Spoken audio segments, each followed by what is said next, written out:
Title inasema cast them out. Kukasti ni kuwatenga watu, kuwatenga, kutenga.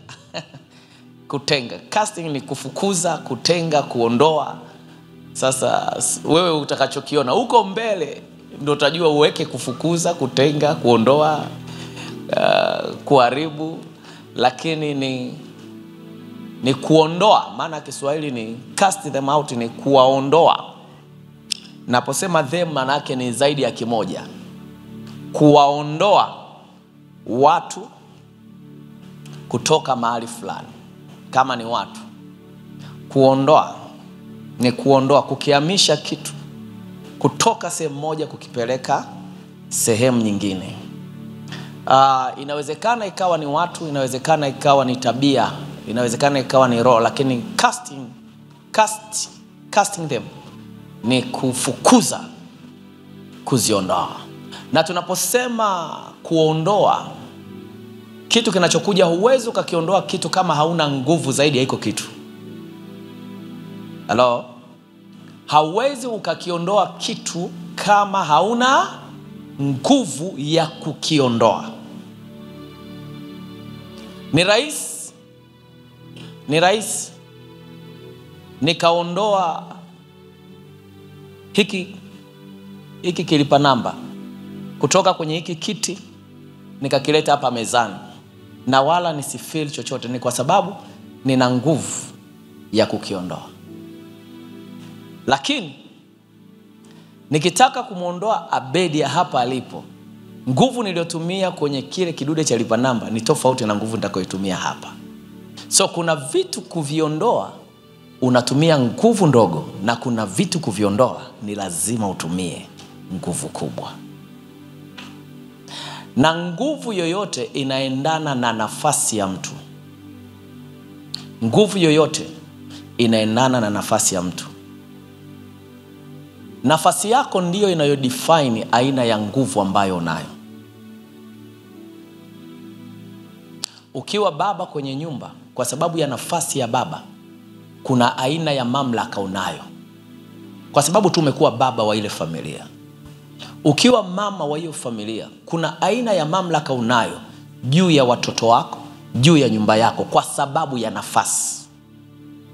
A position define the kind of power you need. Nafasi yoyote inaweza kudefine aina ya nguvu unayoitaka. So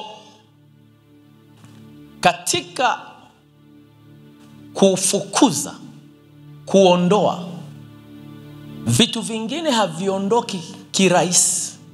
Vitu vingine vinahitaji nguvu kuondoka kwenye maisha yako. Na kuna vitu vingine ni maamuzi ya kusema ni lazima viondoke. Kwenye Mathayo ngapi? Mathayo 11. Mathayo 11 nisomee. Kitabu cha Mathayo 10 mstari wa kwanza. Akawaita wanafunzi wake 12, akawapa amri juu ya pepo wachafu, wawatoe na kupoza magonjwa yote na udhaifu wa kila aina. Anasema akawaita wanafunzi wake 12, and when he had called unto him his 12 disciples, what he did, he said he gave them power. Akawapa nguvu. Aliwaita alafu akawapa nguvu. Ukiendelea hiyo nguvu nini? Anasema against unclean spirit, juu ya roho chafu, juu ya roho mbaya. Lakini napenda anachoendelea, anasema to cast them out. King James, to cast them out. Sio nguvu tu, lakini nguvu ya kufukuza, nguvu ya kuondoa. Kwa hiyo nguvu yoyote ambayo Yesu aliwapa wanafunzi wake, na nguvu ambayo Yesu alitupa sisi kanisa la leo, ni nguvu ya uweza wa kufukuza. Mark that one. Nguvu ya kufukuza, nguvu ya kuponya magonjwa ya kila aina, nguvu ya kuondoa udhaifu. Imagine anatoa nguvu na uweza wa kufukuza vitu visivyoshikika. Anasema magonjwa hayaonekani, lakini mtu akiumwa anakuambia ninaumwa tumbo. Ukimwambia liko wapi hilo tumbo, nionyeshe, hakuna. Yesu anasema nimewapeni nguvu ya kufukuza visivyoonekana. Ukimwambia mtu nionyeshe roho, hakuna roho inayoonekana. Yesu anasema zipo spirits, ziko aina ya nguvu za kiroho, nimewapeni mamlaka ya kufukuza. Sasa leo sitaki to deal na spirits. Sitaki to deal na vitu vinavyoonekana. Leo nataka to deal na kucheck out, to say goodbye kwenye vitu vinavyoonekana.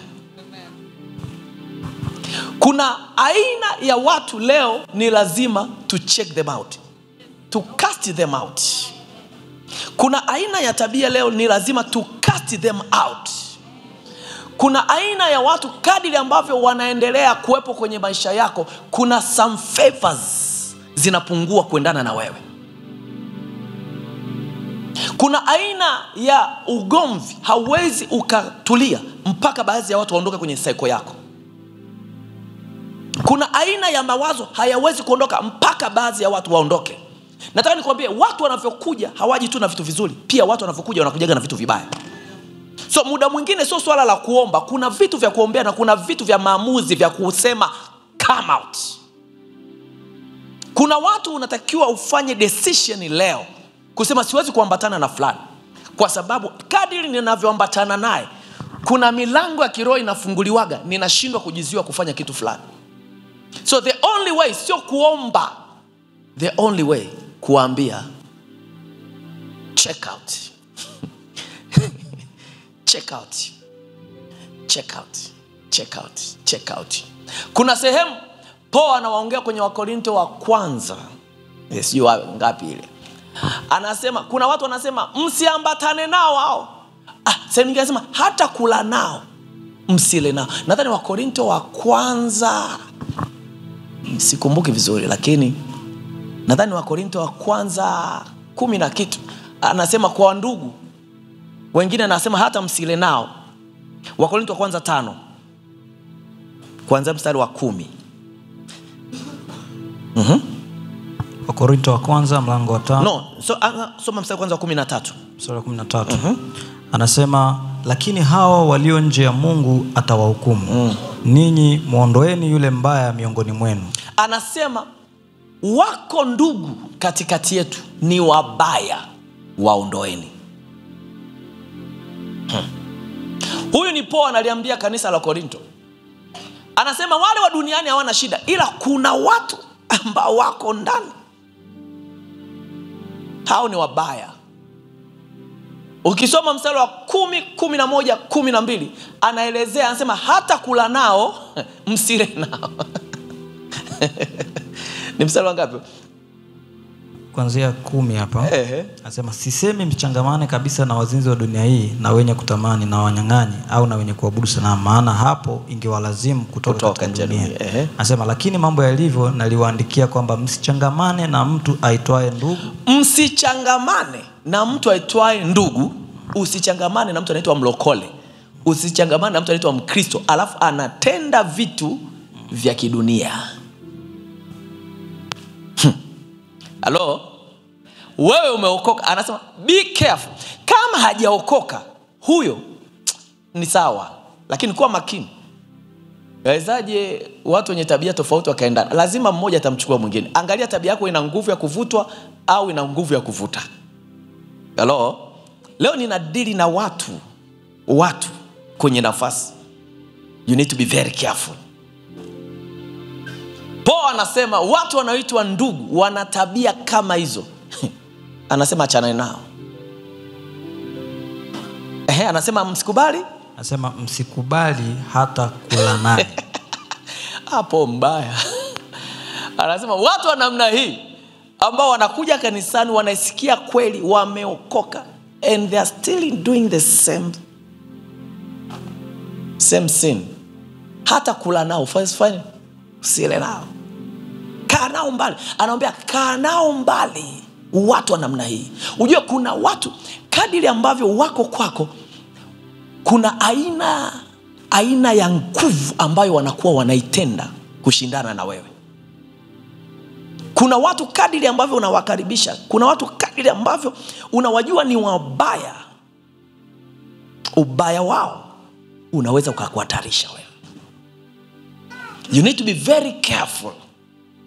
Very careful. Na ngoja nikwambie, kuwaondoa sio kitu kirahisi. Kwa sababu wengine hauwezi ukauona ubaya wao ukiwa nao. Kuna watu wana act kama malaika wa nuru, lakini sio malaika wa nuru. Unajua kwamba kuna watu kadiri ambavyo wanakunia mabaya sivyo wewe unavyodhania kwao. Lakini ubaya wao watakuanza kukuongelea vibaya nje ya wewe kuwa katika uwepo wao wa macho. Hawakuongelea ukiwa nao, ila utakapokuwa kinyume nao ndipo atakapoanza na ngoja kwamba ukitaka kujua nani anayekuongelea vibaya, ukianza kuona unakaa na mtu kila siku anaongea mengine ya wabaya, ujue hata wewe akiwa mbali na wewe anakuongelea vibaya kwa wengine. Ndio maana watu kama hao shut the door. Ukianza kuona mtu kila kikaa ni kuongea, yani kuna watu kila wakija kwangu ni kuongea vibaya vya watumishi wengine, ninajua kabisa huyo hata akitoka kwangu mimi akiwa na mtumishi mwingine ataniongelea vibaya tu. Hakunaga uzuri unaosipokea na wewe usipokee ubaya. Huo mlango unapozidi kufungua, nataka nikwambie, na wewe siku ukisikia yaliyosemwa juu yako unaweza ni huyu, ni kwa sababu hata wewe ulikuwa unasikia mengine mabaya kupitia wao.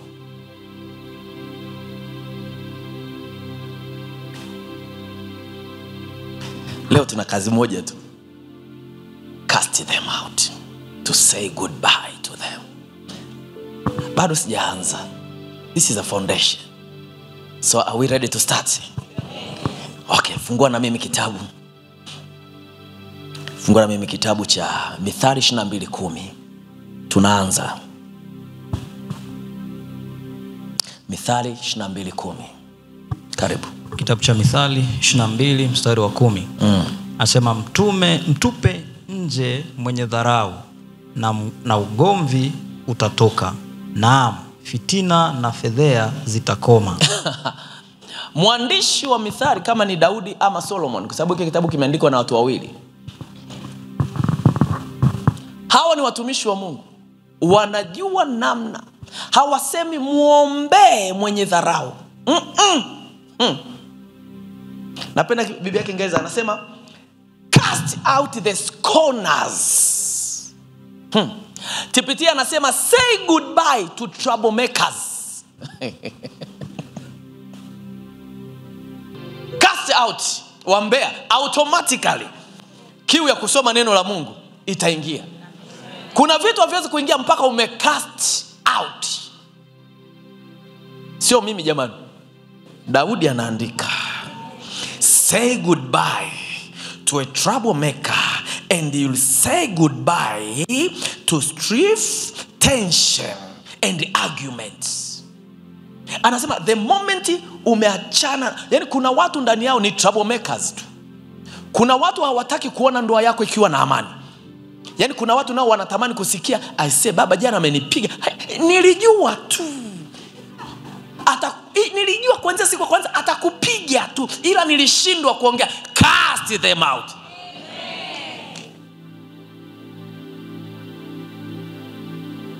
Kuna muda wa kusikia mabaya, lakini mwaka huu tumeamua, mwaka tunaomaliza hatutaki kusikia mabaya. Tunahitaji kusikia habari njema. Asema ninakuona unaenda kuwa mkurugenzi. Yes. Ninakuona unaketishwa. Yes. Tunatamani kuwa na watu ambao they are not troublemakers. They are peacemakers. Wanapoona umedondoka, sio kipindi cha kukuwekea machozi, ni kipindi cha kukupa furaha. Waseme Bwana hata sasa atatushindia. Bwana hata sasa atatusogeza. Inuka. Anasema yule not mwenye dhambi, mtoto wa Mungu akianguka hata mara 7 atainuka tena. Cast them out. people are not your people. Hawa watu wapo kwa sababu kuna kitu wanachokiona ambacho wao hawana. Wanachokifanya ni kwa sababu hawawezi kushindana na wewe in public. What they do? They are just making troubles. They know they can't stand here and preach like pastor. They know what they do. Wanapenyeza maneno. Na mimi nasema yeyote nikikusikia, I cast you out.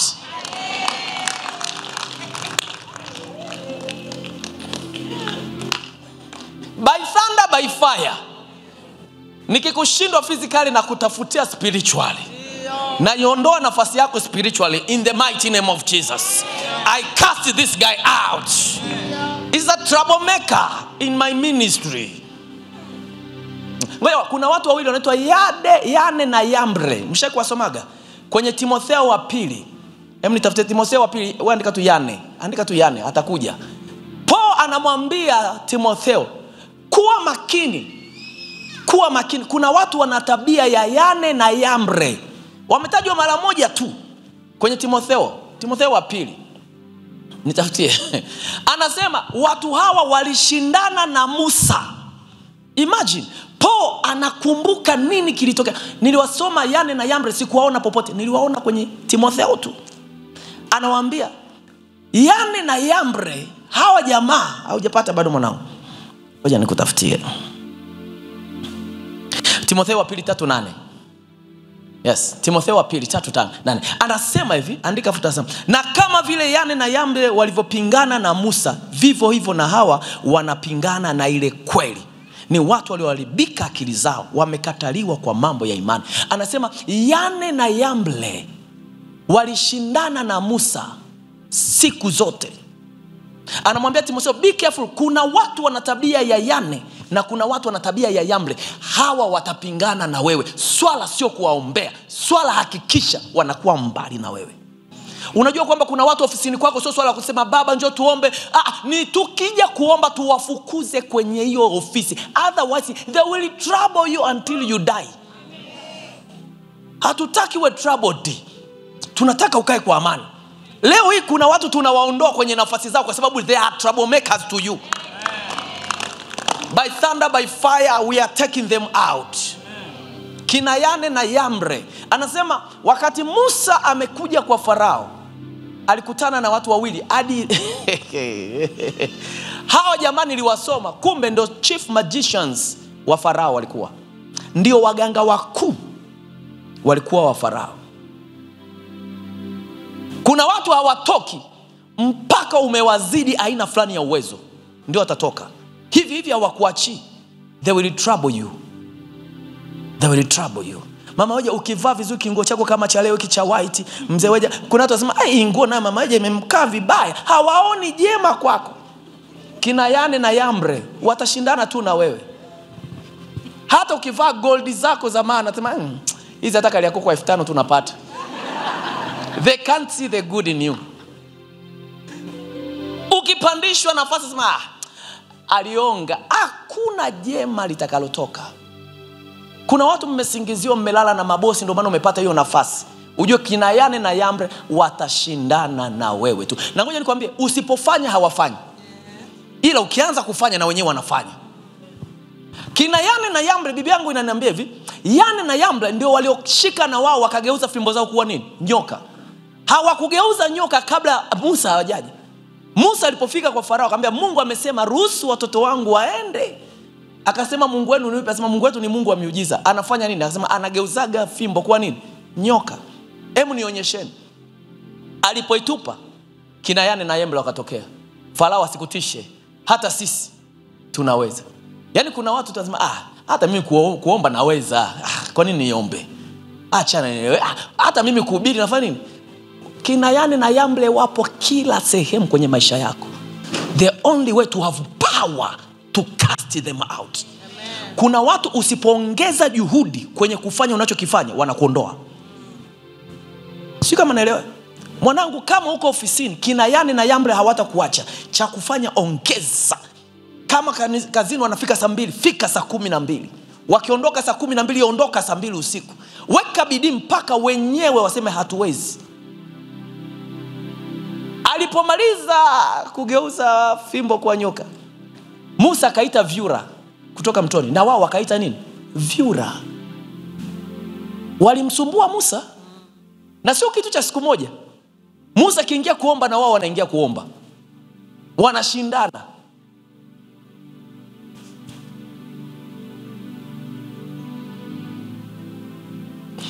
Kina Yane na Yambre wakiwepo. Kuna siku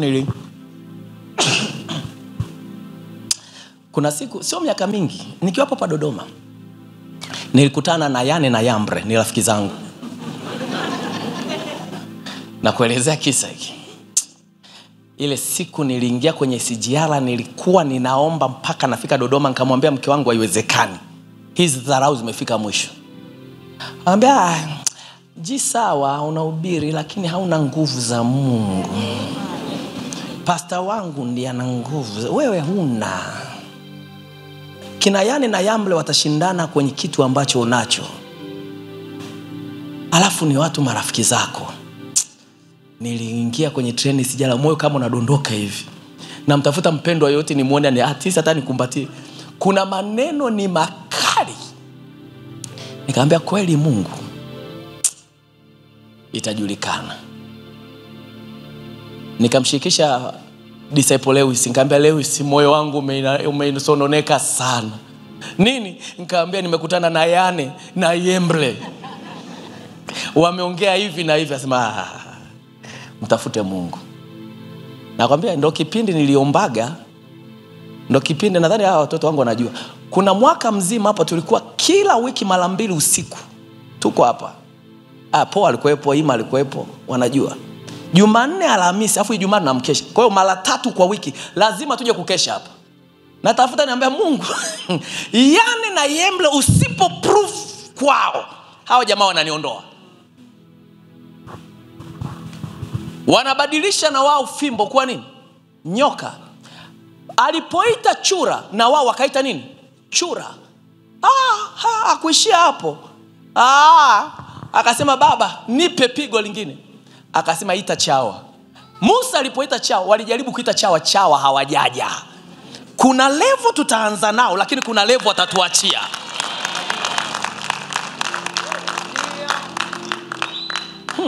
Haijaanza kwako. Yohana anawaambia wanafunzi wake, nendeni kamuulize yeye ndiye Yesu au kuna mwingine. Yesu akawaambia, sikilizeni, mnayoyaona na kuyashuhudia, nendeni mkamwambie. Viwete wanatembea, vipofu wanaona. Sikuona Yohana akirudi tena. Na mimi ninakuombea kwa mamlaka ya jina la Yesu, uwezo wako ukaongezeke kwenye kufanya unachokifanya. Wakaone matokeo yako. Usibishane nao kwenye maneno. Mungu akakuimarishe kwenye kufanya. Wakaone ukiongezeka siku hadi siku, lakini hauwajibu chochote. Wakaone Mungu anakuinua kutoka moja kwenda nyingine, hauwajibu chochote. Wanakuja kuchungulia ana nini leo, unawaambia leo ana 1. Wanakuja kesho wana nini, kesho una 3. Haya matokeo yakakusababishe kina Yane na Yambre waondoke wenyewe.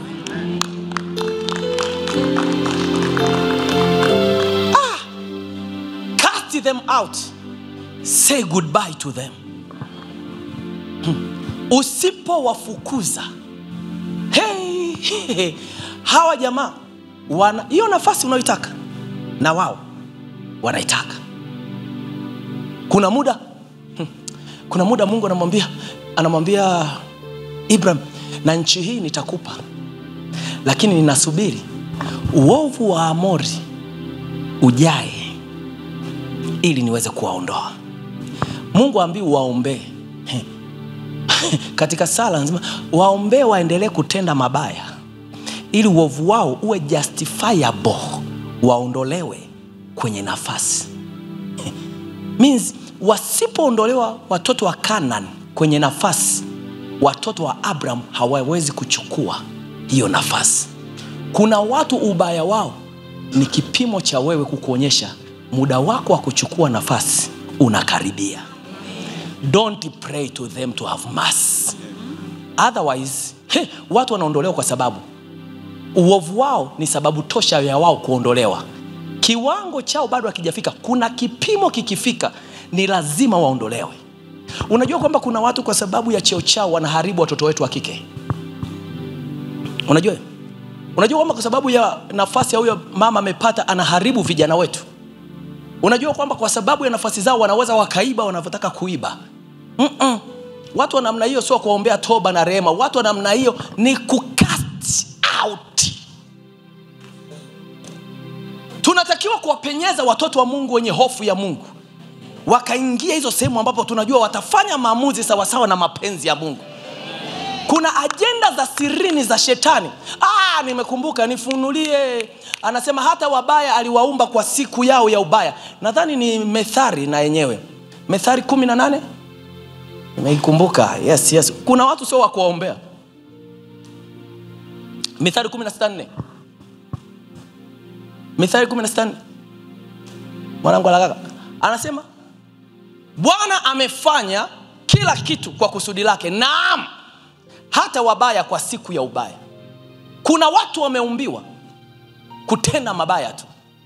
Hawa watu sio wa kuombea. Hawa watu ni wa kuwafukuza. Don't waste your time to pray to them.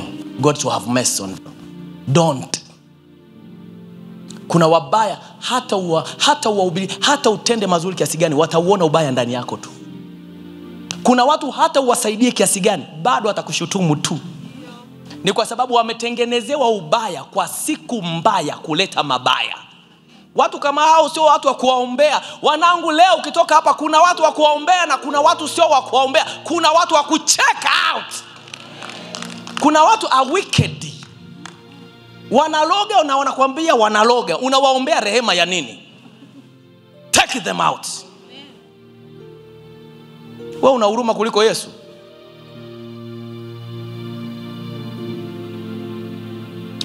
Leo tuna cast out so spirit.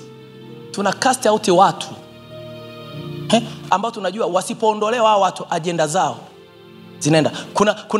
Kuna kipindi Daudi, mfalme Daudi alikuwa anamkimbia Absalom. Alafu kuna mtu mmoja akasikia ameungana na mtoto wake anaitwa Ahithofeli. Wangapi shamsikiaga Ahithofeli? Wanangu, kila napogusa hola. Kwani nyinyi mnasoma Biblia gani? Mbona sisikii?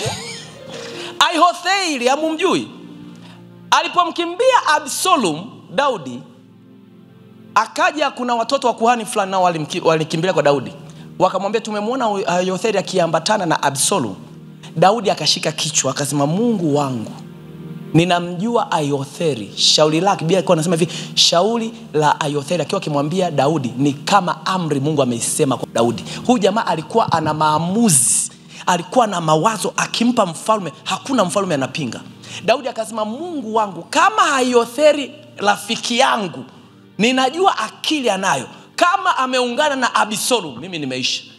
Ombi moja kumwambia Mungu, yageuze mashauri ya Ahithofeli yote atakayomwambia Absalom. Sio Mungu umpe rehema.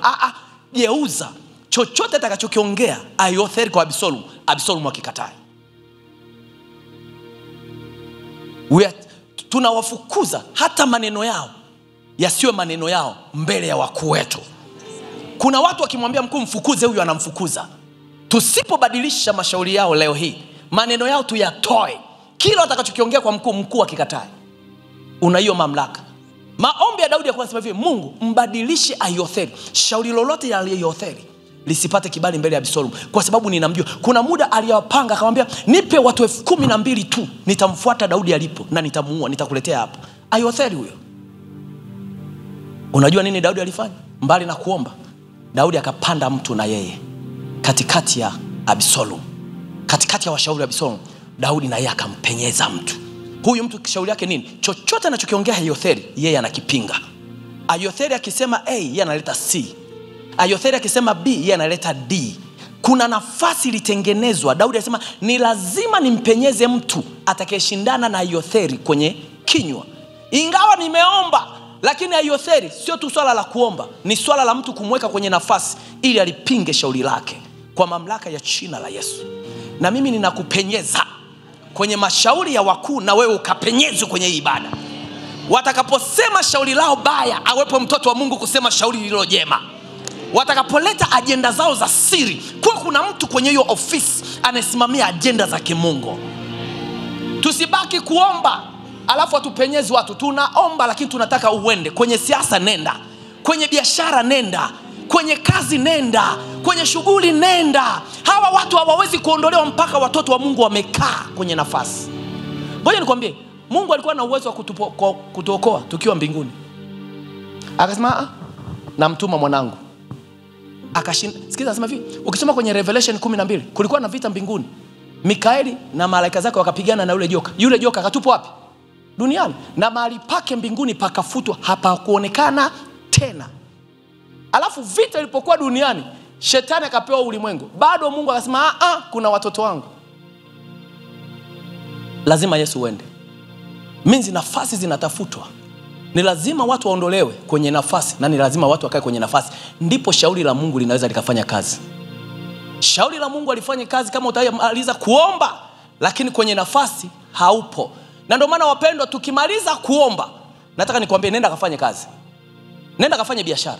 Nenda kwenye siasa. Nenda katafute elimu, kwa sababu otherwise tutakuwa ni watu ambao tunapewa maamuzi ya watu wachafu, watu wabaya, na hatuna jinsi, kwa sababu watoto wa Mungu hatupo kwenye nafasi.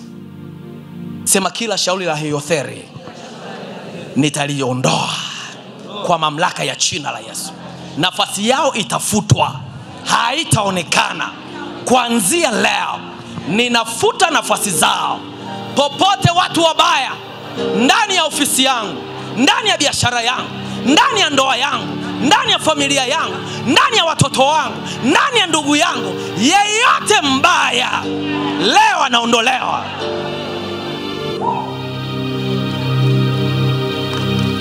Today is not the day to have mercy on them. Leo sio siku ya kuwaombea mazuri.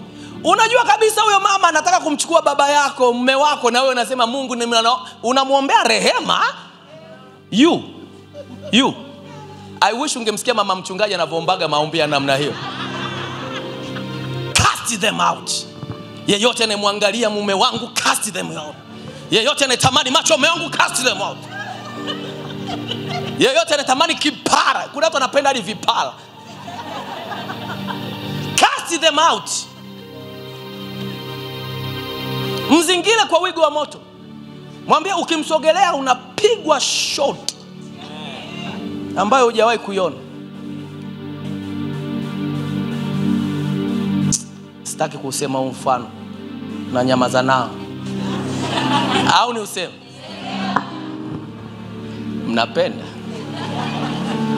Kabla hata sijawa mtumishi, nikutana na mtu mmoja kipindiko cha Amana Vijana Center miaka nyuma sana. Yule jamaa alikuwa ameoa. Kwa hiyo katika stories za vijana akasema, mimi sijui mke wangu anafanya maombi aina gani. Kaambia kwa nini? Tulikuwa tunatembea hivi. Ndio hapo sijui na miaka 5 6 kipindiko. Sema, muda mwingine tunagombanaga, naamua kwenda nje, lakini nikienda nje hakuna kinachotokea, napata aibu tu. Mmenielewa? Kuna watu wametikia mjao, mmeelewa nini? Nitakukast out wewe. Sana ngakutana na mke wake. Nikana mchokoza aniambia, mimi namuombea mume wangu kwa sababu sina muda wa kumlinda, lakini najua nina nguvu. Anasema tumepewa mamlaka. Kama magonjwa tunaweza tukayasemesha yakatoka ndani ya mtu. Kama maroho tunaweza tukayasemesha yakatoka ndani ya mtu. Sembuse kiumbe na kisemesha kipate aibu. Na namwambia mume wangu, ole wako. Kama unataka kudhalilika, nenda.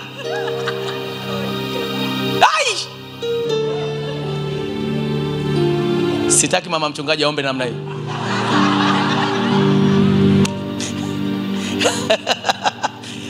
Cast them out. You have power. Anasema nimewapa nguvu.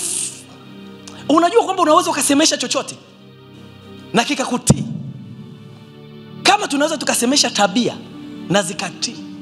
Kama tunaweza tukasemesha addiction na zikatii sembuse wanadamu, tunaweza tukawasemesha.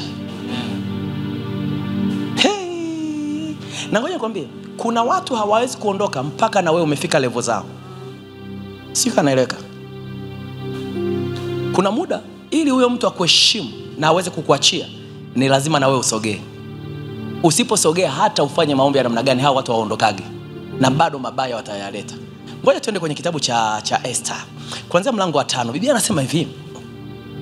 Esther, usisome. Biblia inasema baada ya yote Haman akapandishwa cheo. Haman akawa mkubwa. Haman adui wa Israeli, wa Jews. Biblia inasema Haman kwenye nafasi yake alikuwa anataka kila mtu amsujudie na kila mtu ampigie magoti. Kila anapopita yeyote ambaye anakutana na Haman, sikiliza, watu wabaya wanataka waheshimiwe. Na sijui kwa nini watu wabaya wanatafutaga heshima kwa lazima. Ukianza kumwona mtu anatafuta kuitwa baba kwa lazima, ujue kuna changamoto. Ukiona mtu anataka kusababisha aitwe mchungaji kwa lazima, ujue kuna changamoto. Na asipoipata hutakaga kumwharibia mwingine ili hiyo aichukue. Watu kama hao ninawakataa kwenye maisha yangu. Don't dare to come across me. Wapendwa, ngoja nikwambieni, msiwe walokole wa rais kuachilia vitu vyenu. Kuna muda kuwa kondoo, lakini kuna muda kuwa simba. Simba unajua maana yake nini? Analinda territory ya kwake. Mungu, Yesu wakati anaondoka maombi moja hapo anasema, Baba na uwalinde katika maombi yake. Uwalinde.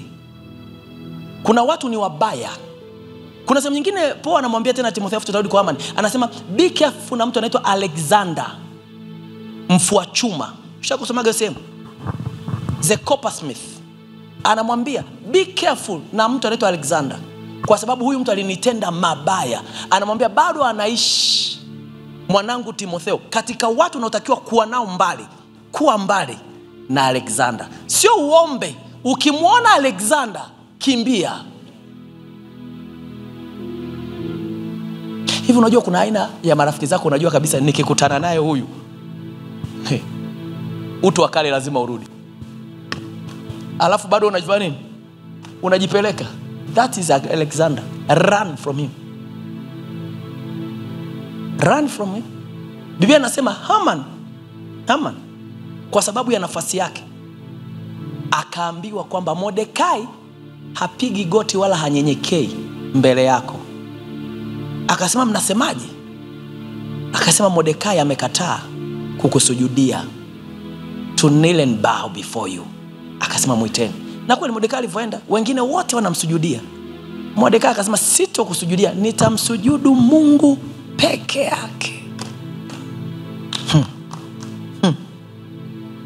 Dealing with wicked inahitaji courage. Una uhakika huyo boss akikuita anataka kukufukuza, hautafanya anachokitaka. Nafasi haitolewagi mpaka Mungu ameona kwamba hausujudu mbele ya mtu, ila unamsujudu Mungu peke yake. Mungu hawezi kukupa nguvu mpaka aone hausujudu fedha, ila unamsujudia yeye. Mungu anataka kuona hautasujudia mali, ila utamsujudia yeye. Are you sure? Nataka nikwambie, kama utamsujudia Haman, kuna nafasi Haman ataendelea kuipata. Mnanielewa? Una uhakika hiyo kazi uliipata kirahisi au lilala na mtu? Una uhakika? Haman hataweza kutoka. Haman ataendelea kubaki kwenye nafasi. Mordekai anaitwa, afu Mordekai anamwambia Haman, yes wewe ni bosi wangu, lakini sitasujudu chini yako. Nitakuheshimu lakini sitasujudu. Kama unataka kunifukuza nifukuze. Haman akakasirika akasema huyu ni nani? Wakamwambia jina yake ni Mordekai. Anatokea kabila gani? Akamwambia huyu ni Mjews. Akasema kuanzia leo ninatangaza kabila lote ikifika mwezi wa 12 watauawa kwa sababu ya Haman, ya Mordekai. Means kuna watu kwa sababu ya consequences zao wengine wanapata shida. Kwa sababu ya makosa yao wengine wanapata shida. Familia ya Mordekai inaingia kwenye tatizo, sio kwa sababu watoto wametenda dhambi, wamemtukana Haman, ni kwa sababu ya baba amekataa. Hivi unajua kwamba baba yako light angekubali vile ambavyo alitakiwa kufanya, leo usingekuwa unaishi maisha haya? Ni kwa sababu aliamua kusimama katika kumtenda Mungu haki na sio kumfurahisha mwanadamu. Kuna vitu ukivifanya vina athiri uzao wako, lakini vina athiri kizazi chako chote. Biblia inasema Haman akaandika barua dunia pote kwamba watu wote wanaoitwa Wayahudi ikifika mwezi wa 12 wanatakiwa kuuawa. Afu Mordekai akaenda kwa Esther ambaye naye ni Myahudi, akamwambia Esther, kuna 1, 2, 3. Tutawezaje? Esther akasema, sikiza nikwambie, nenda kawaambie taifa zima la Israeli popote walipo, tufunge siku 3 kavu, mchana na usiku. Siku 3 Mungu atatupa mbinu, Mungu atatupa majibu. Sio majibu ya kumuondoa Haman, Mungu atatupa strategies how to deal with Haman. Unanielewa? Kitu cha kwanza unapotakiwa kudili na mtu wa namna hii, go and pray. Mungu akupe namna ya kudili na watu wabaya ambao wako kwenye saiko yako. Usiende watakuondoa kwa sababu wamejipanga. Biblia inasema hawa watu wakaenda kuomba.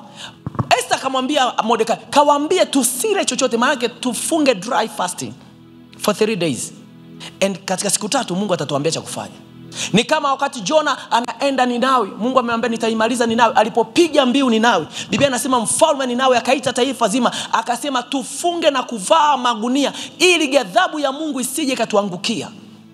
Biblia inasema nchi yote ya Ninawi kuanzia mifugo mpaka watoto walifunga na walivaa magunia. Mungu alipoona namna ambavyo wamejinyenyekeza, Mungu akaacha ile ghadhabu.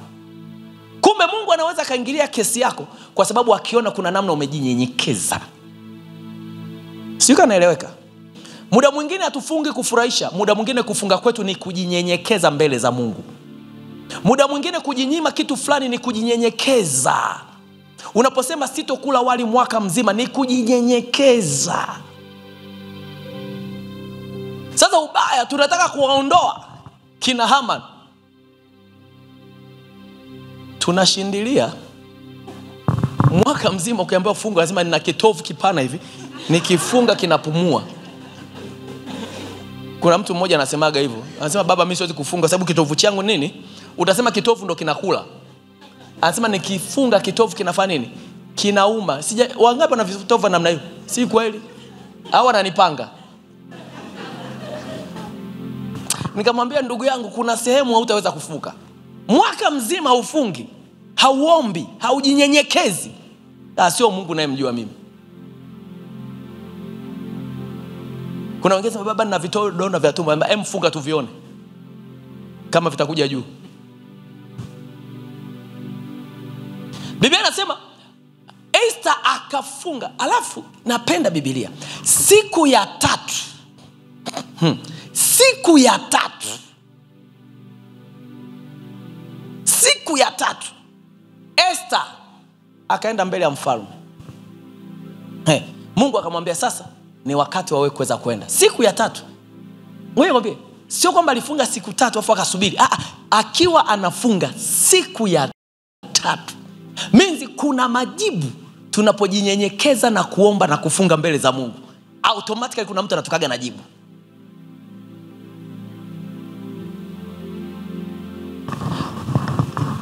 Sitaki tuingie kwenye fasting, siku nyingine tutafundisha. Biblia inasema walipokuwa katika siku ya 3, Esther akajua nini cha kufanya. Hivi nimeanza mlango 5?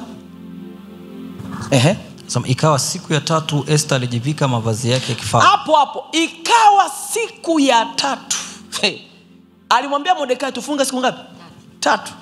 Tunatakiwa tudili na Haman. Tusipodili na Haman tunakufa. How to check them out, how to cast them out, how to say goodbye. Nakupa principle.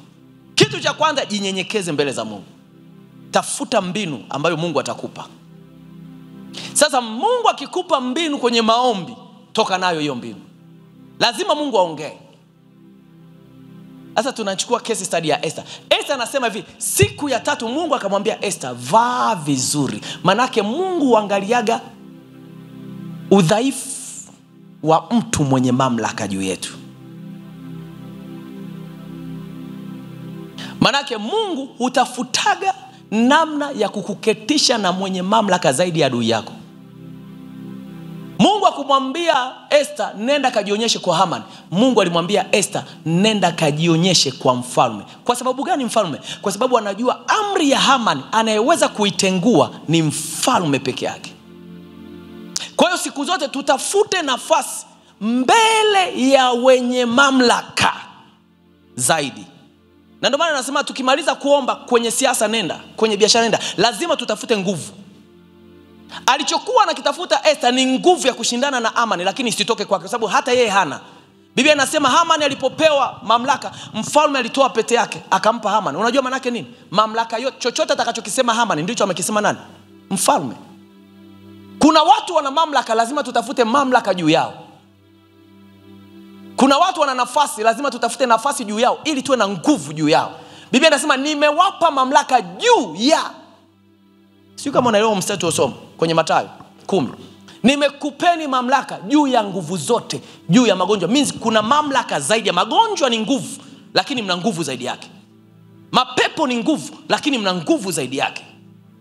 Udhaifu ni nguvu, lakini mnatakiwa kuwa na nguvu juu yake. Means Esther alichokuwa anakitafuta ni nguvu juu ya Haman. So the only way ni kudili na mfalme Ahasuero.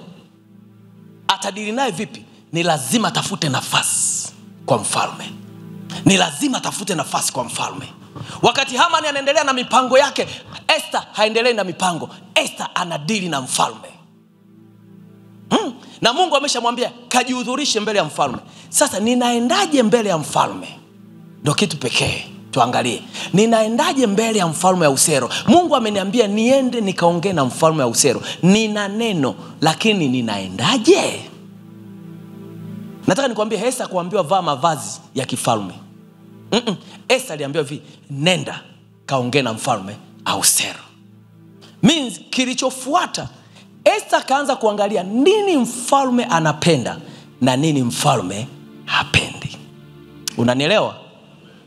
Alijua kabisa mfalme anapenda kumuona malkia akiwa amependeza. Biblia inasema Esther katafuta mavazi ya kimalkia, akapendeza. Akajua kwa muonekano huu mfalme atakaponiona hawezi kunifukuza. Means kuna kitu alikijua ambacho mfalme akipewa lazima moyo wake ufunguke. So hakikisha unauteka moyo wa mwenye mamlaka. Hello? Hakikisha unauteka moyo wa mwenye mamlaka. Sio kila mtu akumpendezesha mwanangu. Wengine hawana faida kwako. Tafuta kupendeza mbele ya nani? Mwenye mamlaka. Sasa Esther alipendeza. Wewe inawezekana bosi wako anapenda kitimoto cha masista. Tafuta kitimoto. Mwambie bosi, leo nimepita kuna kitimoto hiki. Mwingine anapenda suti. Fanya research. Bosi anapenda suti za Uturuki, kitambaa gani, kitambaa fulani. Nenda kanunue. Tunachokitafuta, tunatafuta moyo wa mwenye mamlaka. Watoto wangu wanaangamizwa kwa kukosa maarifa. Leo ninakupa maarifa. Ukimaliza kuomba, Mungu amesema hii kazi nimekupa, usiishie kusubiri upewe. Tafuta watu wenye mamlaka. Kama Esther ni mke wa mfalme, kwani hamjui? Si angesubiri tu mume aje? Wakati unasubiri mume uje, mwezi na kimbia. Mauti haikusubiri. Unanielewa? Maisha hayakusubiri. Useme uombe hauinuki, unasema watakuja, hawaji. Nyanyuka. Ninampenda mtoto wangu mmoja, ilikuwa kila tukifika na Mungu amemsaidia, amepata yule kijana kazi. Akiona gari anasema baba naomba nioshe. Hapana, anamaliza kuosha nampa hela, basi anasema baba asante sana. Nikajua mimi peke yangu. Katibu penzia naye ananiambia lazima likifika tu gari yake analikimbilia. Sio mwingine naye akaniambia ilipotokea kuna kazi mtu anayekuja akilini aliyeugusa moyo wako. Kuna kipindi katibu akaniambia nimesikia kuna kozi fulani nimempendekeza yeye. Kwa nini amempendekeza yeye? Ametafuta nafasi kwa mtu mwenye mamlaka. Esther anachokitafuta, moyo wa mfalme ufunguke. Kabla hajaleta ajenda yake kuhusu Haman, lazima mfalme kwanza ampokee. Ubaya tunapeleka ajenda zetu wakati bado mwenye mamlaka hatutambui. Changamoto. Nini mwenye mamlaka anavutiwa nacho? Nini mwenye mamlaka anakipenda? Nini mwenye mamlaka hawezi kusema hapana? Halo? Anapenda kahawa cappuccino. Tafuta cappuccino. Mwambie boss, kuna cappuccino, nimeona unapenda sana kahawa. Chukua kahawa hii. Kuna siku mama yeye anacheka. Kuna aina fulani ya kahawa naipenda sana. Naipenda sana ile kahawa. Siku utajieni. Msije na nyinyi kesho maboxes 10 yamepangana. Sijui mama weje alijuaje. Siku niko ofisini na inauzwa bei. Na shangaa kopo hilo. Baba, nimekuletea kahawa. Moyo wangu kaburudika. Kasema umejuaje? Tafuta. Biblia inasema Esther akavaa mavazi ya kifalme, ya kimalkia. Akajua aina hiki kiwalo nikitokea, mfalme hawezi kusema usirije. Mfalme lazima afungue mdomo. Anachokitafuta Esther, ninatakiwa ni dili na Haman, lakini lazima nitafute mamlaka juu ya Haman. Na mamlaka haitafutwagi kirahisi wapendwa. Mamlaka lazima utumie nguvu. Power is not given. Narudia tena. Power is not given. Nguvu haipewi. Nguvu unaitafuta. Yesu anasema nimewapa. Lakini unajua ile kuwapa ilikuwaje? Walikaa bila kwenda majumbani kwao. Walijifungia juu ya nini? Ya dari. Juu ya chumba. Upper room. Mnakumbuka historia? Wakiwa wanaomba. Siku ngapi? 40. Wanakesha wanaomba kwa ajili ya kupokea nini? Nanyi mtapokea nguvu akiisha kuajilia juu yenu. Hawakukaa tu wako sokoni. Waliitafuta. Power is not given. Nguvu upewi. Nguvu unaitafuta. Halo? Tafuta nguvu kwa huyo boss. Anapenda nini? Kitu gani nikimpa hawezi kusema sitaki? Tafuta moyo wake. Biblia inasema aliposogea, alipoapia, mfalme akamuita. Alafu mfalme akamwambia hivi, sema chochote utakacho, hata nusu ya ufalme wangu nitakupa. Imagine, kwa sababu ya muonekano mfalme yuko tayari kutoa mpaka nini? Kama mfalme yuko tayari kutoa nusu ya urithi wake, sembuse kumtoa Haman. Sio kama unanielewa. Lakini huyu mama alifunga siku 3. Huwezi ukaziona siku 3 ila unaona tu akipewa kibali. Sikiza nikwambie, chumba chako cha maombi wasijue kama umefunga. Hakwenda kwa mfalme ambaye ujue mfalme nini? Nimefunga siku 3, lazima unisikilize. Maombi ya kufunga ni ya kwako kutafuta nafasi ndani yake. Kuna watu wakifunga kanisa zima tutajua wamefunga. Kwanza wanatembea hivi. Alafu wanatafuta kwa lazima umwambie umefunga. Anapauka. Njaa ni kali. Anambia kwa nini? Siku ya 6 sasa. Nimefunga kavu. Usitafute huruma kwa watu. Yes. Tafuta nguvu ndani ya kufunga. Hata mume wako asijue kwamba umefunga 3 kavu. Ujue wewe na Mungu wako. Watu wasijue kwamba umemtafuta Mungu. Kwa sababu sio ngwambie, adui akijua unafunga kwa sababu ya huyo boss, anaenda kuharibu moyo wake. Kuna watu tunawafungia kwa lazima. Hatuwaambii kama tunafunga, lakini tunawafungia kwa lazima. Kuna watu unawaondoa kwenye maombi kwa lazima, lakini ukikutana naye unacheka naye. Kumbe umempiga vibaya mno usiku. Ukimwambia ninafunga ni kuondoe, na yeye ataenda kufunga kwa mganga wake mshindani. Alipoapia kwa mfalme Ahasuero, umuone Esther akimwambia mfalme Ahasuero, nilikuwa nimefunga. Esther alikuwa anaongea maneno malaini. Akamwambia, mume wangu, nimeandaa dina. Ametokea hivi. Mfalme anamwambia ongea lolote. Hapeleki kumwambia Haman anataka kuniua. Anazidi kumvuta. Kitendo cha kukubalika tu. Akamwambia, can I have an appointment with you? Can I have a date with you? my lovely husband. Wewe ombe wa mama, inawezekana mtaka kwenda Dunamis, tafuta namna kuomba hela kwa mume wako. Usiku simvalie jeans na raba na socks.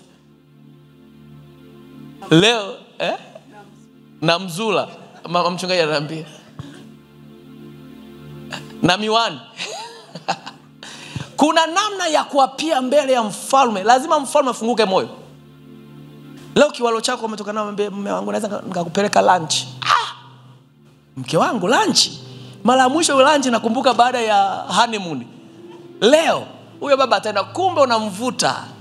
Usianze kuingiza gia ya Dunamis. Mmetoka tu. Kabla hajamwambia chochote kuhusu Haman, Biblia inasema hivi, akamwambia, alivyomwambia tu sema chochote, hata nusu ya ufalme wangu. Hakukimbilia kwenye ufalme.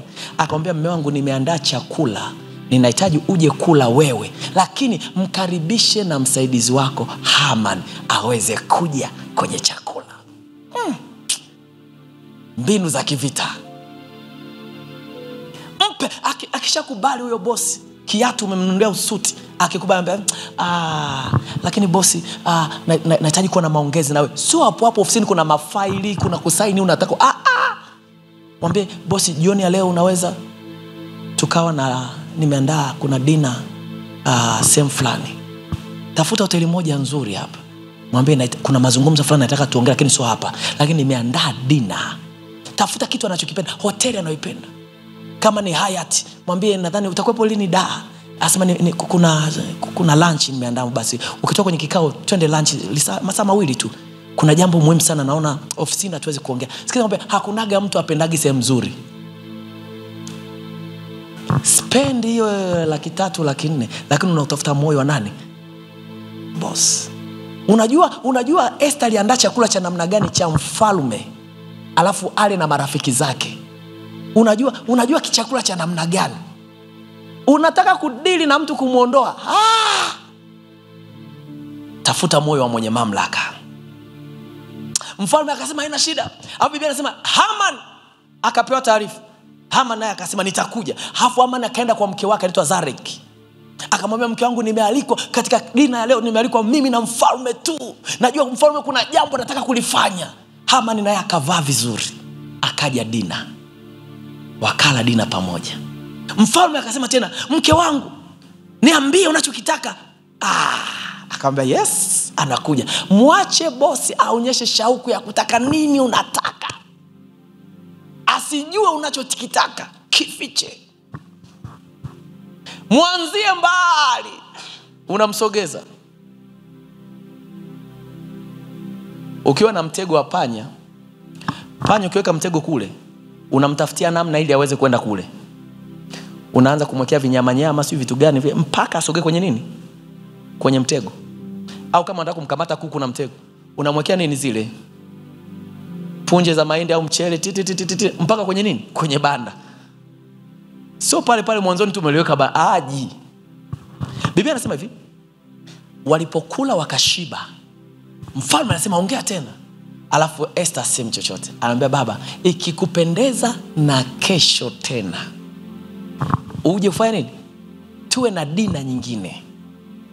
Maana yake dina ya kwanza ilikuwa the best dina, mpaka mfalme aseme tutakuja tena dina ya pili. Unanielewa? Tunadili na namna ya kupata moyo wa wenye mamlaka ili tushindane na maadui zetu. Ili uweze kumuondoa ni lazima uwe na kitu cha zaidi kuliko yeye. Unanielewa? Musa alipata nafasi kwa Farao kwa sababu Musa aliendelea kufanya miujiza mpaka ikafika muda wale kina Yane na Yambre hawana tena muujiza. Wakamwambia hivi, hiki ni chanda, waondoe, kitatuumiza. Wao wenyewe walikaa chini. Lazima uwe na kitu tofauti na wao, ndipo ambapo wenye mamlaka wataweza kukuambia now it's the time for you to go. Otherwise they will never let you go. Unanielewa? Biblia inasema hivi, siku ya pili wakiwa mezani wanakula, mfalme akasema, Esther. Wakati huo Esther yuko na Haman. Haman amekuja na mti ili amnyonge Mordekai. Halo? Akauweka mti ili amuondoe Mordekai kwanza kabla hajawaondoa wana wa Israeli. Biblia inasema siku hiyo walipokaa kwenye chakula, umepata mstari? Siku ya pili walipokaa kwenye chakula ndipo Esther anaongea. Kuna maneno Esther anaongea baada ya kula na kushiba. Kama umepata nisomee. Ikiwa 5 kuanzia mstari wa 8 anasema ikiwa nimepata kibali machoni pa mfalme na mfalme akiona vyema kunipa niombalo na kunifanyizia haja yangu, na aje tena mfalme wa amani kwenye karamu nitakayomwandalia, nami kesho nitafanya kama vile mfalme alivyosema. Sasa anasema basi Amani alitoka siku ile. Kwa mlango ngapi? Wa 5. No, 27. 7:2. 7 amesema mfalme akamwambia Esther tena siku ya pili pale pale penye karamu ya divai, Malkia Esther, dua yako ni nini? Nao utapewa, na haja yako ni nini? Hata nusu ya ufalme utafanyiziwa. Mstari wa 3, ndipo Malkia Esther alipojibu akasema, mfalme, ikiwa nimepata kibali machoni pako na mfalme akiona vyema, nipewe maisha yangu kuwa dua yangu na watu wangu kuwa haja yangu, maana tumeuzwa mimi na watu wangu ili tuharibiwe na kuuawa na kuangamia. Kama tungaulizwa kuwa watumwa na wajakazi ningalinyamaza, ila hata hivyo msiba wetu haulinganishwi na hasara ya mfalme. Hapo anasema kuna vitu ningenyamaza, lakini kuna vitu siwezi kunyamaza. Wamesha shiba. Haman yupo anamsikiliza. Anasema kuna vitu tungefanyiwa ningenyamaza. Kama tungekuwa watumwa ningenyamaza. Lakini mfalme, tumewekewa mauti na kifo, kwa hili siwezi kunyamaza. Kuna vitu tunashindana nao. Kuna vitu akitufanyia tunaweza tukakaa kimya. Lakini kuna vitu akitufanyia tuwezi kukaa kimya tena. Kuna vitu akitufanyia hata kufunga tufungi. Ila kuna vitu akitufanyia tutaenda kufunga kwa lazima. Kuna vitu hatutaomba. Ngoja kwambie, ukiona hujaingia kwenye namna fulani ya maombi ya kuomba, kuna sehemu hujakamatwa wewe. Esther sio kwamba alipenda kufunga. Esther alifunga na kuomba ni kwa sababu kuna mauti mbele yao. Anasema kuna namna Haman angetufanyia, kama kutuuza tu tungekubali. Lakini linapokuja swala la mauti, hatuko tayari. Hatuko tayari. Kuna vitu vya kunyamazia, lakini kuna vitu usinyamazie. Kuna vitu unaweza kutolerate, lakini kuna vitu huwezi kutolerate. Kuna vitu unaweza kudharau, lakini kuna vitu usidharau. Ukiangalia hali ambayo unaishia, unakuaje unanyamaza? Uje kuna watu wewe una hali nzuri kuliko wao, lakini wewe unaomba sana na kufunga sana kuliko wao. Unaishi maisha ambayo unaishi, una raha gani? Usinyamaze. Pray. Pray mpaka umepata majibu. Esther kuacha siku ya pili alikuwa anajua tayari lazima waingie. Anasema mfalme, kuna vitu siwezi kunyamaza, lakini kuna vitu naweza nikanyamaza. Kwa hili sitoweza kunyamaza. Kuchukua nafasi yangu siwezi kunyamaza. Kuchukua uhai wangu siwezi kunyamaza. Kuchukua kazi yangu siwezi kunyamaza. Sikia nakwambia, wapendo, tunatakiwa kulinda nafasi zetu kuliko tunavyojilinda sisi.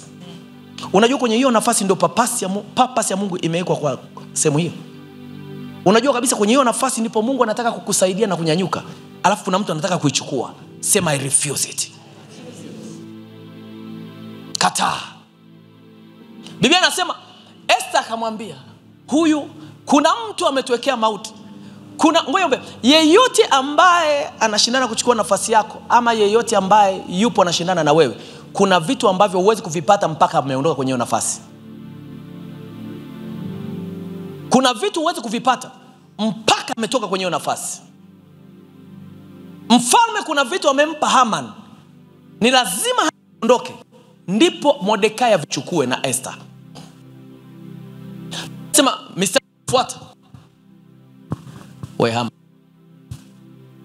Mistari ufuata, Biblia inasema Haman, Esther akamwambia adui yangu ni huyu hapa alikaa mbele yetu. Alafu mfalme akanyanyuka ghafla. Akamwambia Haman, unataka kuniondolea Esther wangu? Unataka Esther afe? Biblia inasema mfalme akaondoka akaenda kwenye ua la nje. Hakutaka hata kula tena chakula. Alafu Haman akabaki na Esther.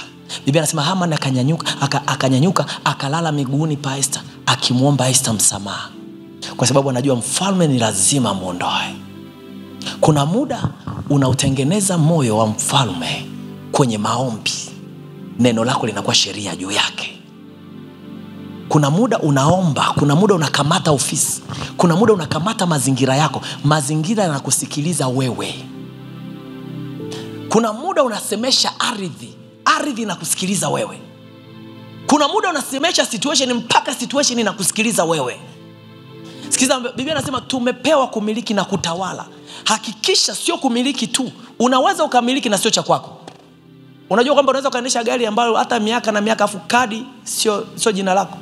Kumiliki haimaanishi unatawala. Hakikisha unatawala. Semesha ardhi uitawale. Semesha ofisi uitawale.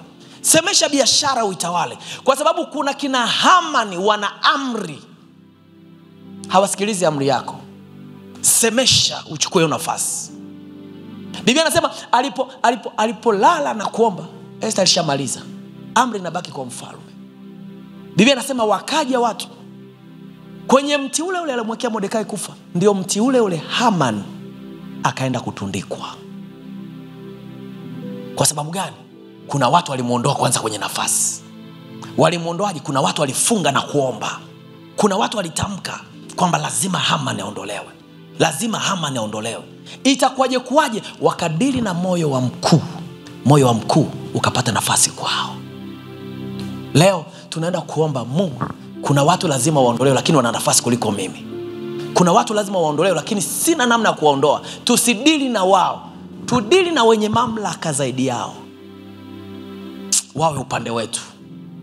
Wakiwa upande wetu, kuna vitu vitakuwa vinatokea kirahisi. Alafu nasema inakuwaje? Ni kwa sababu kuna siku ulisikiza mahubiri, ulisikiza ufahamu, ukasema no, ni dili na mtu mwenye mamlaka juu yake. Alafu vitu vitasogea. Prayer point ya kwanza leo, andika tukadili na wenye mamlaka.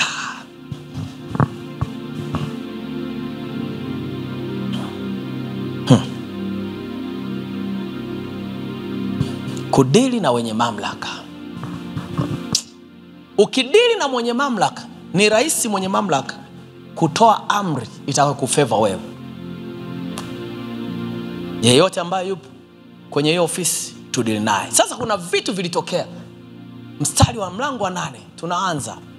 Kitu cha kwanza kilichotokea, Biblia inasema hivi: siku ile mfalme Ahasuero alimpa malkia nyumba ya Haman.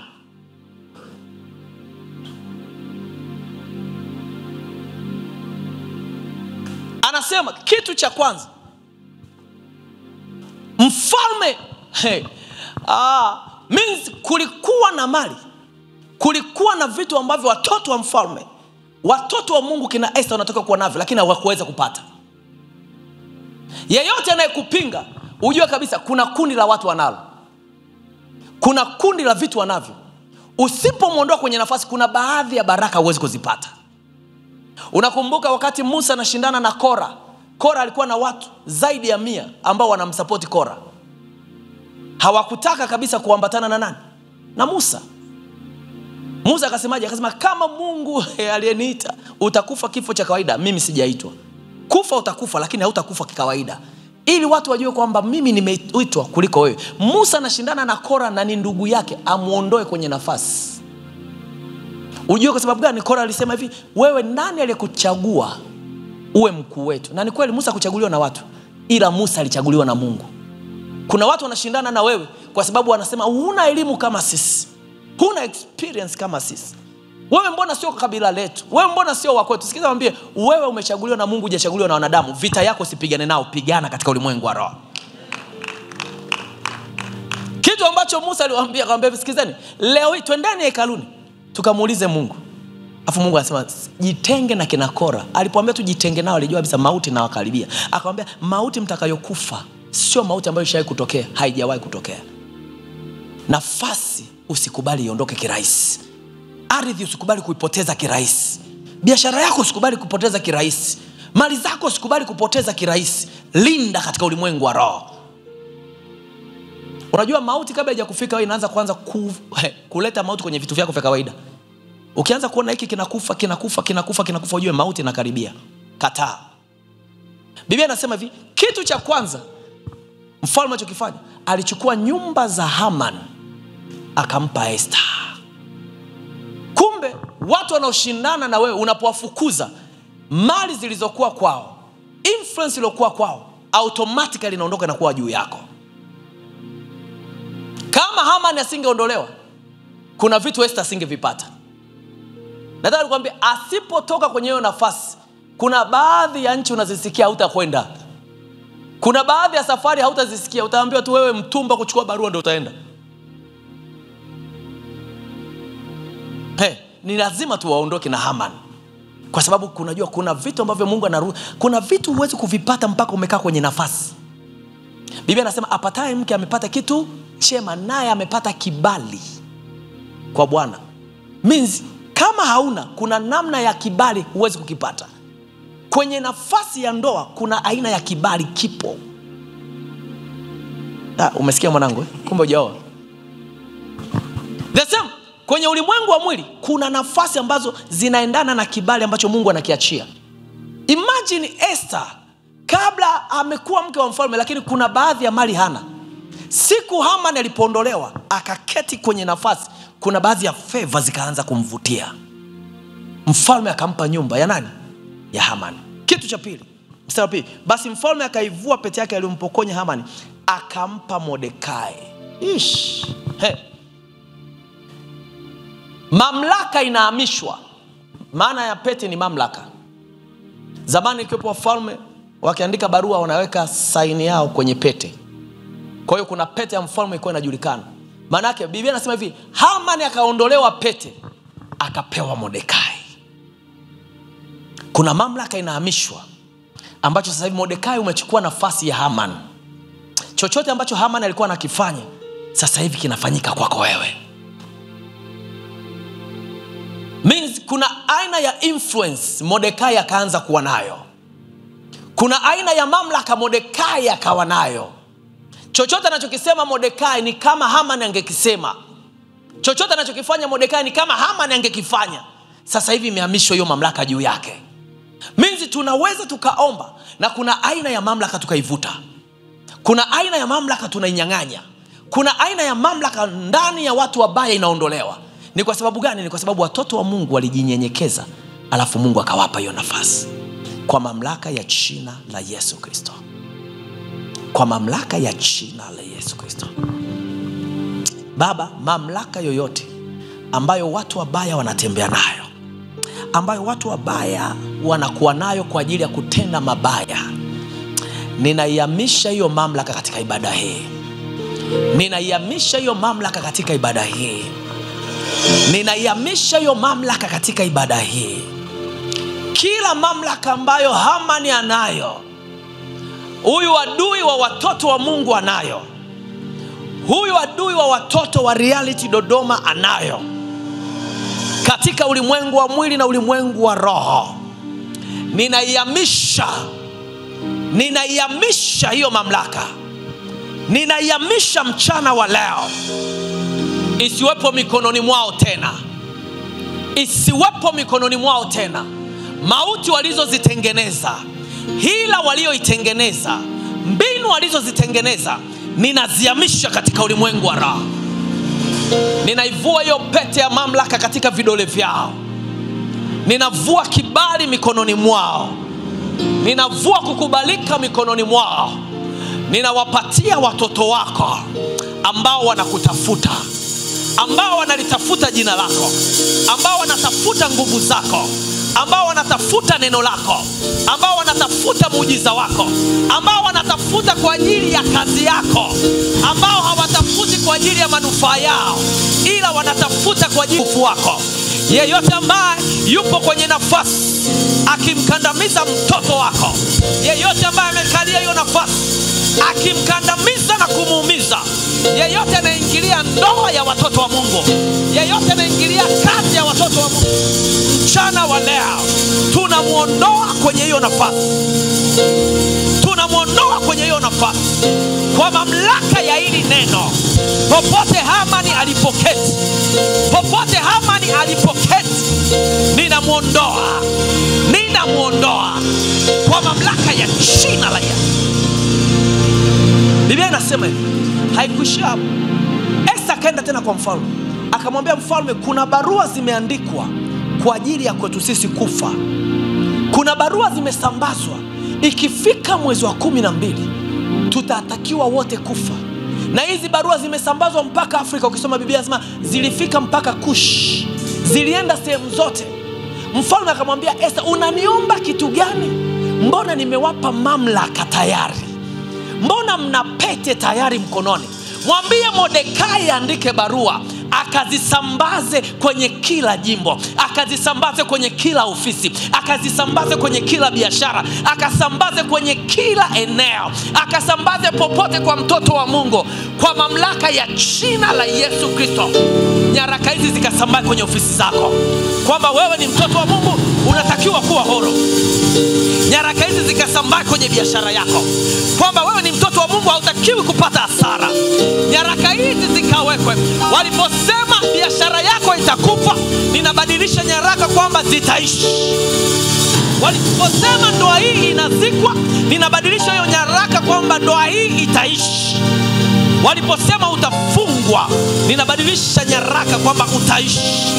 Chochote ambacho watoto wa adui walikiandika na kukisoma, ninakibadilishwa katika ulimwengu wa roho. Ninakibadilisha katika ulimwengu wa roho. Ninakibadilisha katika ulimwengu wa roho. Popote ulipoandikiwa, popote waliposema, ninaweka muhuri.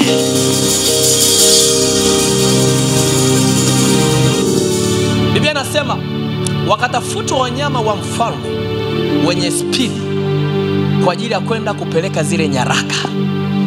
Walijua zikienda kikawaida, kwa muda uliobaki matokeo hayatatokea. Mauti imeshategwa, ni lazima ufe, na tunatakiwa kutengua hii mauti.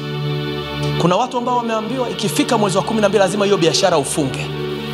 Ikifika mwezi wa 12 lazima mauti itokee.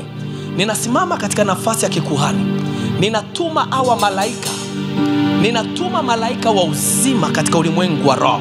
Popote ambapo umeandikiwa mauti, popote ulipoandikiwa kufa, popote ulipoandikiwa kupotea, popote ulipoandikiwa kuharibika, na vitu vinaharibika kweli kweli, lakini kwa spidi ambayo ninaiachilia sasa hivi, unlimited favor, unlimited speed, ikakimbie na kurekebisha hivyo vitu.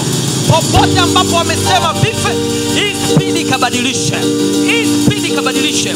Hawa malaika ninawaachilia, hawa malaika ninawaachilia katika ulimwengu wa roho, wakarekebishe katika ulimwengu wa roho, wakabadilishe.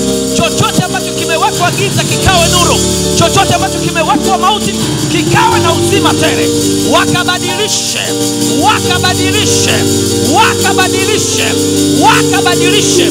Hiyo afya ikabadilike, huo ugonjwa ukayeyuke.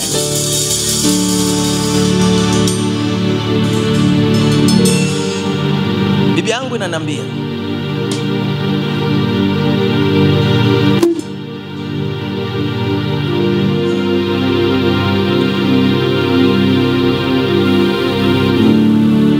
katika mwezi wa Adari, mwezi wa 10 na 12, kuna vitu vilipotokea. Anasema mlango wa 9, hata ulipofika mwezi wa 12, ndio mwezi wa Adari, siku ya 13, amri ya mfalme na mbiu yake ilipowadia kutekelezwa, ambayo siku ile adui za Wayahudi walitumaini kutawala, bali kumebadilika kinyume, hata Wayahudi waliwatawala wale waliowachukia.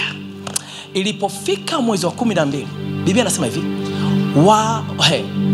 maadui wa Wayahudi walijipanga kuwaua na kuwatawala Wayahudi. Alafu mbiu ya mfalme, waraka wa mfalme uliandikwa na Mordekai, ukabadilishwa. Wote waliokuwa wanatakiwa kuwatawala watoto wa Yuda, kibao kikageuzwa, watoto wa Yuda ndio waliowatawala. Sikiza, ilipofika mwezi wa 12, na mimi nasema ilipofika tarehe 19 ya mwezi wa 10, mbiu ilibadilishwa. Taratibu kwenye ulimwengu wa roho zilibadilishwa. Waliotakiwa kututawala tulibadilisha katika ulimwengu wa roho, sisi ndio tukawa tunawatawala. waliokaa juu yetu tukabadilisha katika tarehe ya 19 ya mwezi wa 10, sisi tukawa juu yao. Waliosema kwamba ni lazima aondolewe, watashangaa kwamba wewe ndio unabaki katika hiyo ofisi. Waliosema kwamba ni lazima ufukuzwe, wao ndio watapokea barua ya kufukuzwa. Lakini ninakuketisha katika ulimwengu wa roho. Nenda kakae kawatawale, nenda kakae kamiliki, nenda kakae kavipate, nenda kakae ukavishike. Walioandika uondolewe, wao wakaondolewe. Nenda katawale, nenda kakae. Ninaachilia hii nyaraka, ninaachilia uwaraka, ukaketishwe katika hiyo nafasi, ukaketishwe katika hiyo nafasi. Wote waliosema wanasubiria kicheko, wao wakapate machozi. Bwana akayafute machozi yako na kuketisha kwenye hiyo nafasi.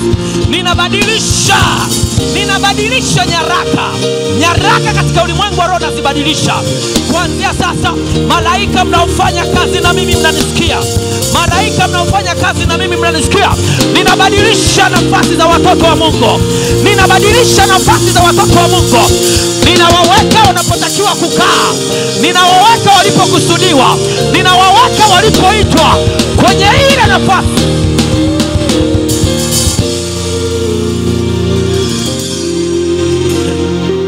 Majimbo yote walikusanyika kufanya sherehe kwamba leo tunaenda. Kuna wengine walienda kwenye mali za Wayahudi, wakasema tukiwaua hizi mali zitakuwa za kwetu. Wengine wakaenda wakamtafuta nani tajiri kwenye mji, ni Myahudi, wakasema wakajimilikisha. Walikuwa wanajua kuna tarehe lazima wafe, kwa sababu waraka umefika.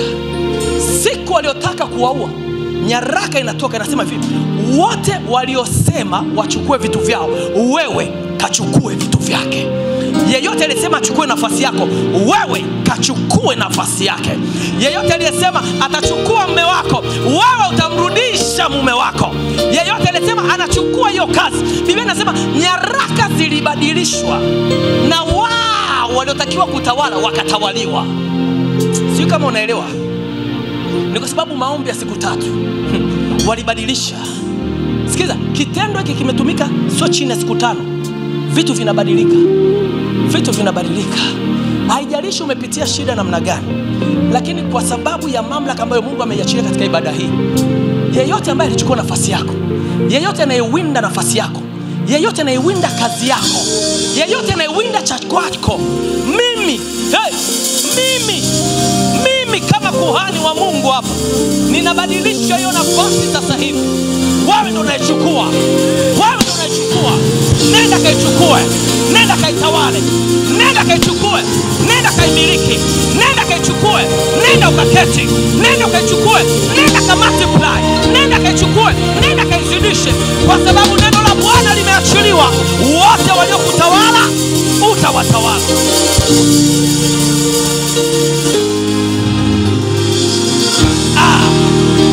Namalizia mstari wa 4 mlango wa 9. Biblia inasema hivi: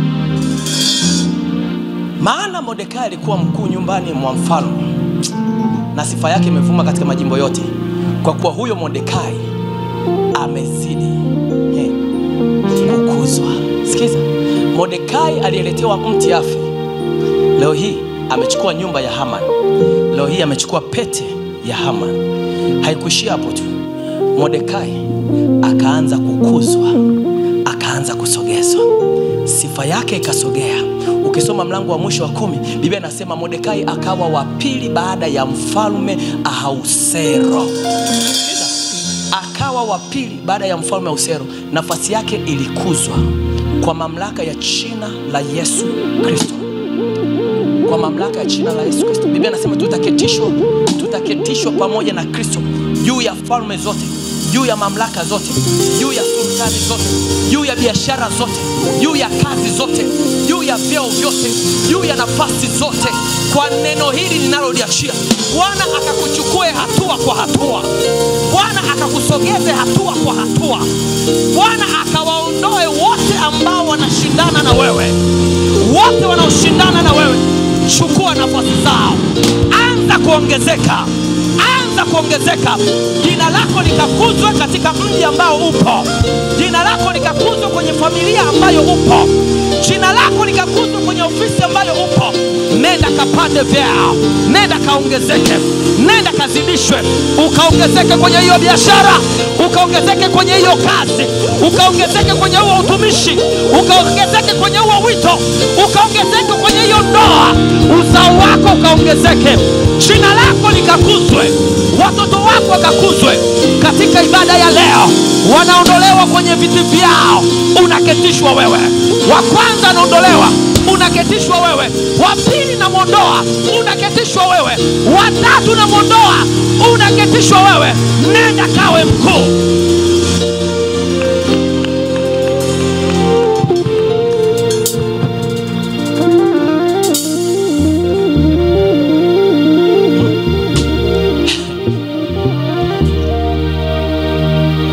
Walipoketi, Haman ameketi, no, Mordekai ameketi kwenye nafasi.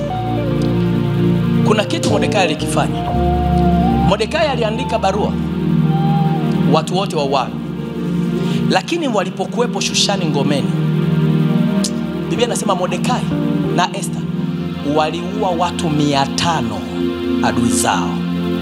Alafu akuishia hapo, wakawatafuta na Haman. Haman akauawa, alafu na watoto wake 10 wa Haman na wenyewe wakauawa. Manake nini? Waliwaondoa kwenye cycle ya maisha yao, wasionekane tena, wasiwadistabu tena, wasiwangaishe tena, wasilete manyanyaso tena. Kuna watu ninawafuta kwenye cycle ya hiyo ofisi. Kuna watu wasipoondolewa watakuomba ngono tu. Kuna watu wasipoondolewa watakufanyia fitina tu. Kuna watu wasipoondolewa watakuzushia tu. Kuna watu wasipoondolewa watakuletea madhara tu. Ninawafuta katika ulimwengu wa roho. Ninawafuta katika ulimwengu wa roho. Yeyote anayekusogelea, ninamfuta kwenye ulimwengu wa roho. Yeyote anayekutengenezea majungu, ninamfuta kwenye ulimwengu wa roho.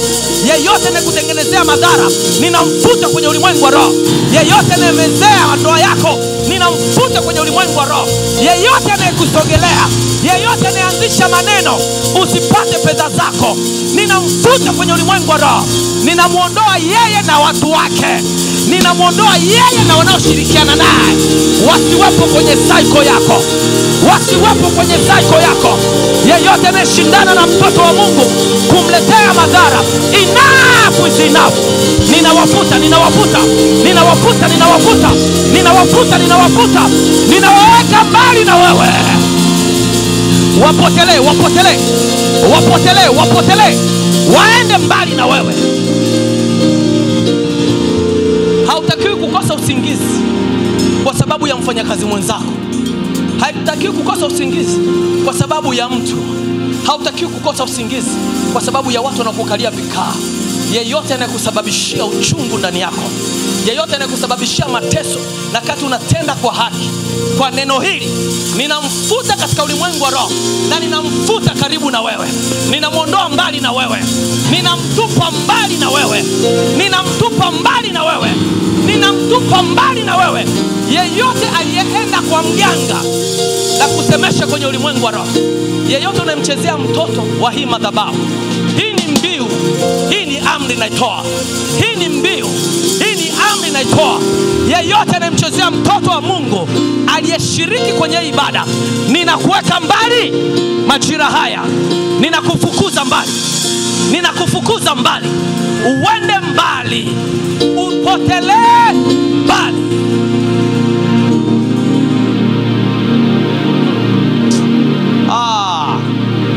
Hey. Hey.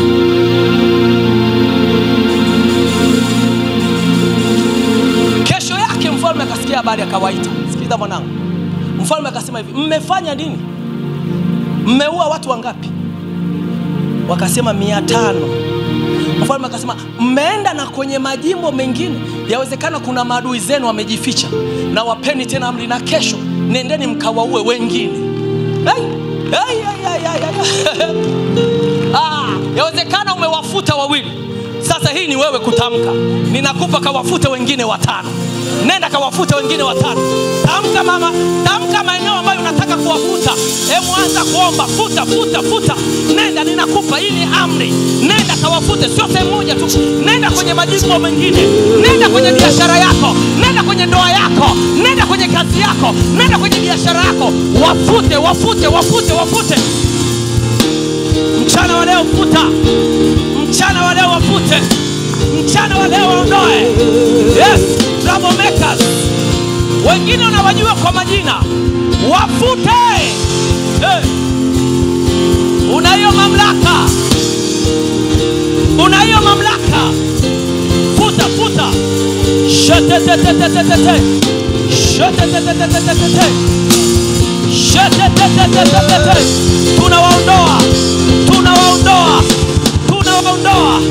Tunawaondoa kwenye ulimwengu wa roho. Tunawaondoa.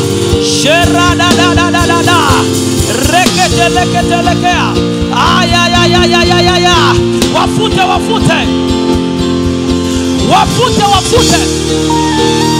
Wote tamka maeneo ambayo wamekaa hawa troublemakers, hawa scorners. Wafute. Kila mtu anao. Ninafuta yeyote anayesimama kinyume na mimi kwenye hii madhabahu. Yeyote anayetusema vibaya, yeyote anayetutamkia vibaya, yeyote anayetutabiria mabaya, ninakufuta. Yeyote anayetaka huduma ife, yeyote anayetaka kanisa life, ninakufuta. Yeyote anayenyanyua vita, yeyote anayeshindana na mimi, yeyote anataka niende chini, yeye akae hapo juu, ninamfuta kwenye ibada hii. Kila scorners, kila troublemaker, ninamuondoa kwa mamlaka ya jina la Yesu.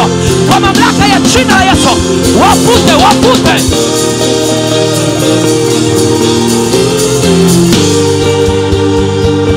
Wanaokusudia ndoa ife, wafute. Wengine ni ndugu zako, wanakusudia mabaya kwako. Wengine ni watu wako wa karibu, wanakusudia mabaya. Wafute. Biblia inasema wengine hata kula usile nao. Maana yake usiwasogeze karibu, waweke mbali na wewe. Futa. Bado dakika moja, malizia. Wafutike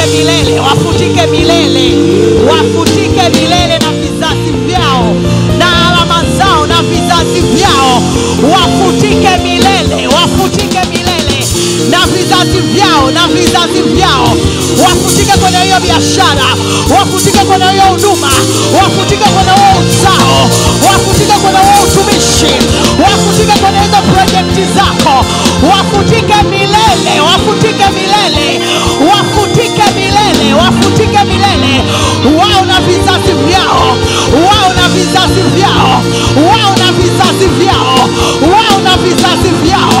Wao na vizazi vyao. Wafutike milele. Sio mwezi mmoja, sio miezi miwili, sio miaka mitano, milele. Wafutike milele. Wao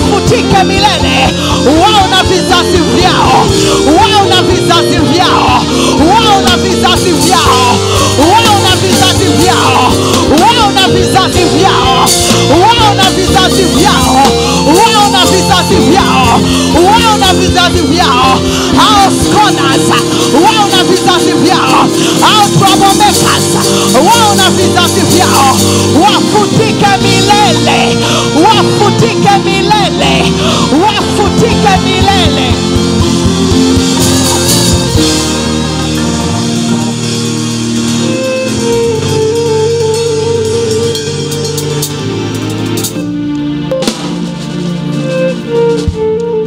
Tumshangilie Bwana Yesu kwa makofi.